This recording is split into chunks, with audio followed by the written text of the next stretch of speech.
Civil War. It's the latest from A24, one of my favorite studios out there right now. This was written and directed by Alex Garland in what is apparently his final directorial credit. And this is the same guy who brought you Ex Machina and Annihilation, two very strange but very cool science fiction movies. And this is set in a dystopian future United States. And we follow a team of military-embedded journalists who race against time to reach Washington, D.C. See, they need to get there before rebel factions descend upon the White House to assassinate the president. Now, when this trailer first came out and all the hype that surrounded it on social media, and then I saw A24 was attached to it and Alex Garland was pegged to write and direct this thing, I was pretty antsy to see this one. But I knew that there are going to be people out there who are going to make things controversial about this movie. Now, I get it. I can't really control how other people think. I can't really control how other people operate in their day-to-day lives. But here's the thing. If you guys go in and give Civil War a chance and you put all preconceived notions out the window, you're going to get what I think is going to be one of 2024's most important movies. Now, Alex Garland is not American in his own right. He was born and raised in London. This is a guy who does not live here, who's coming in and giving us a picture from an otherworldly perspective. And let me just say this vision scares the out of me. If this is Alex Garland's final movie as a director, he went out with a big one. And honestly, I can sit here and argue that this is Alex Garland's best movie. I can't remember the last time where I sat down in a theater and it felt like my heart was beating out of my chest.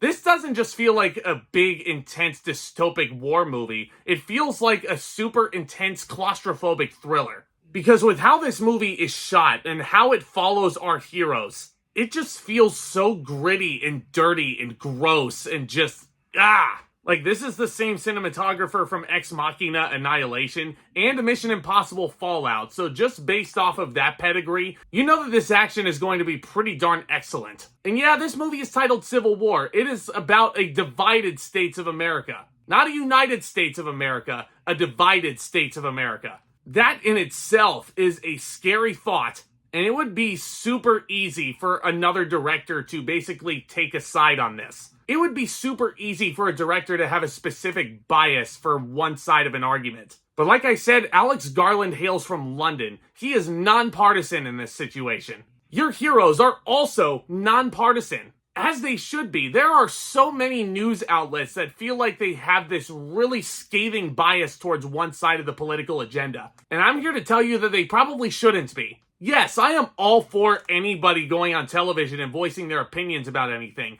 I am all for somebody like me getting in front of a camera and voicing an opinion on something. But when you're supposed to be a journalist, you can't really sell your audience on one opinion or the other. You kind of have to show them the facts and you kind of have to report on the history. That's what makes our journalists the heroes in this. Because they're basically there to document the history so they can put these photographs in the history textbooks. And this is true. This is a real profession out there. And I gotta tell you, they are literally walking into a battlefield unarmed. It's crazy. And while I'm talking about the journalist characters, these actors all portray these roles so freaking great. Cailee Spaeny, I believe that's how you pronounce her last name, she is the heart and soul of Civil War. She plays a young journalist who is wanting to get into the profession. She looks up to Kirsten Dunst's character.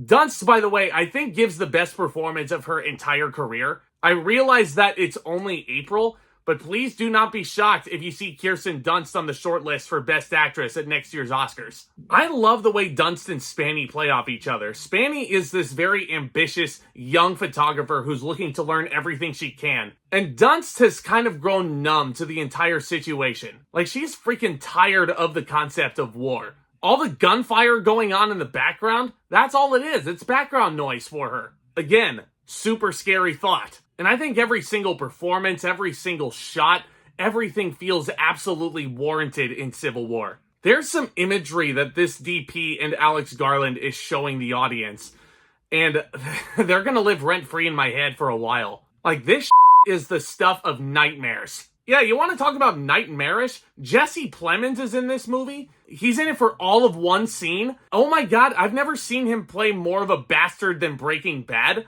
But he might have just topped it. He might have just topped Todd. Again, That is a scary thought. Now, obviously, I think Civil War is a very important movie that everybody should go out of their way to check out. If you guys aren't into the gory imagery, then you probably won't be buying a ticket to see this one, as it'll probably make you just pass out in the theater just from looking at it. I myself was just sitting there marveling at how the Alex Garland was able to pull off those shots. Like, how did he do that? And I apologize to any hardcore fans of Nick Offerman, but he's not in the movie for very long. He does play the president of this divided states of America. And even though he is very good in the movie, even though he is the driving catalyst to this story, there's a part of me, if I were to nitpick one little thing, it doesn't really bother me in the grand scheme of things. I do wish that we got more of him, and I do wish that we got more development out of him. But honestly, my biggest problem with Civil War, the ending to me did feel a tad bit rushed. I'm not going to spoil anything for you guys, obviously, because I want you all to go buy a ticket to see this thing and go support A24.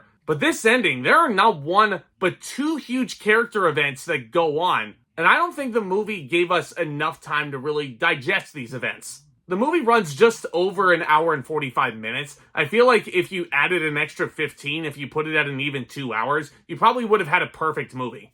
As it sits, you got great character development, some phenomenal performances, especially a career best from Kirsten Dunst, and a bone-chilling script and phenomenal direction from Alex Garland really propel Civil War over the top. If the ending was fleshed out a little bit more, and if you fleshed out the character of the president a little bit further, then you would have had a damn near perfect war movie. I'm going to give Civil War an A. Again, if this is Alex Garland's final movie in the director's chair, you should be proud of this one, sir. But let me know in the comments what you guys thought about Civil War. Of course, keep everything civil, no pun intended. Let me know what your favorite movie from Alex Garland's cinematography is. What is your favorite movie from A24? And let me know, did this movie scare the out of you if you watched it? There's a lot that we can discuss over here on this channel, guys. If you're looking to join a community of geeks, film lovers, and entertainment lovers alike, then boy, you've come to the right place. So do consider subscribing, tap on that thumbs up as well. That would be a huge help. I've got a bunch of retro series in the pipeline going into our summer blockbuster season for 2024. There's a lot to look forward to, guys. I hope you guys stay tuned. Y'all are the best. Thank you again for continuing to support this channel. And with all that being said, back talk,